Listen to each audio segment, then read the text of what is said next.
अगर सत्य के मार्ग में चलना है तो कदम रखते ही दो परिस्थितियां आती हैं, प्रायः सत्संग में वर्णन किया जाता है।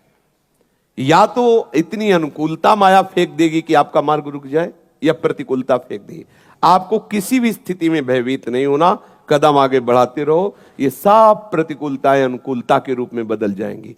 परमार्थ के पथिक का हर सूल फूल बन जाता है। हमारा निश्चय दृढ़ हो, हमारी भावना दृढ़ हो, उसमें हिलना नहीं। अच्छा, एक बात और, जैसे हम सत्य मार्ग में चल रहे हैं तो आप ये तो जानते हो सत्य मार्ग सत्य का मार्ग है, उसका परिणाम अमंगल कैसे हो सकता है? मंगल भवन प्रभु का नाम जपने वाला, मंगल भवन प्रभु के मार्ग में चलने वाले का अमंगल कैसे हो सकता है? भूल करके नहीं हो सकता। अगर अमंगल हो रहा है तो जो अमंगल हमारा जमा था उसको कुछ कम करके नष्ट किया जा रहा है। एक बार हमने सुनाया था कि एक बाल्यावस्था से भजन परायण थे ब्रह्म ऋषि, तो वो यौवन अवस्था को प्राप्त हो गए थे, शालिग्राम साथ रखते और विरक्त होकर भजन करते। एक दिन वो गंगा किनारे शालिग्राम सेवा के लिए स्नान किया और बैठे ही थे कि 90 लोग आकर के भाला लिए, लाठी लिए, मारो मारो मारो। उनका जीवन हो गया, कभी किसी को कुछ कहा नहीं, ये लोग क्यों मार रहे? और बहुत भजनानंदी थे।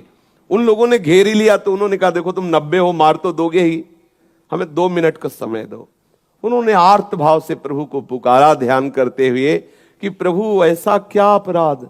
तब प्रभु ने ध्यान में ही बताया कि मेरे भजन का प्रभाव तुम्हें 90 बार जन्म लेना होता और एक एक करके तुम्हारी 90 बार हिंसा करता। मेरे भजन का प्रभाव कि 90 एक साथ मारेंगे तुम मुक्त हो जाओगे, चुपचाप मेरा ध्यान करते हुए शरीर को छोड़ दो, जिससे तुम भगवत प्राप्त।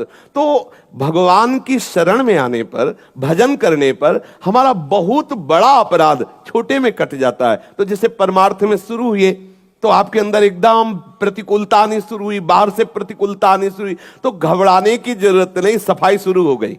जब तक हम सोहनी नहीं लगाते तब तक कूड़ा नहीं दिखाई देता, और जहां सोहनी लगानी शुरू की तो कूड़ा दिखाई देने लगा। ये नाम जप करना, ठाकुर सेवा करना, साधु संग करना, ये हृदय में सोहनी लगाना है। अब जन्म जन्मांतरों के पाप भरे हुए हैं तो प्रभु कृपा करके उनको निपटाते रहते हैं। तो घबराना नहीं कि जब से सत्संग सुना, जब से नाम जप शुरू किया तो विपत्तियां आना शुरू हो गई। वो आना नहीं शुरू हो गई, वो तुम्हें नष्ट करने के लिए पहले से जमा थी, अब वो हटना शुरू हो गई।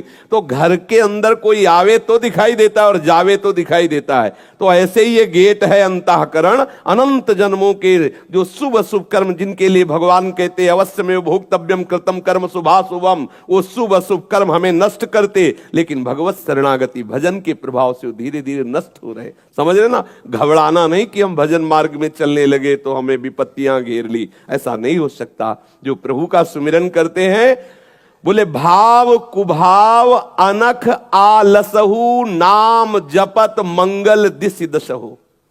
लाभस्ते साम जयस्ते साम, उसी का लाभ है, उसी की जय है जो भगवान नाम जप करता है। कौन ऐसा है भगवान नाम जापक को परास्त कर सके? इसलिए मुझे लगता है कि इस मन की चाल पर, इस माया की चाल पर आप हार मत जाना। अगर हार गए तो परमार्थ से भ्रष्ट कर देगी, हाथ नहीं लगेगा कुछ। समझ रहे?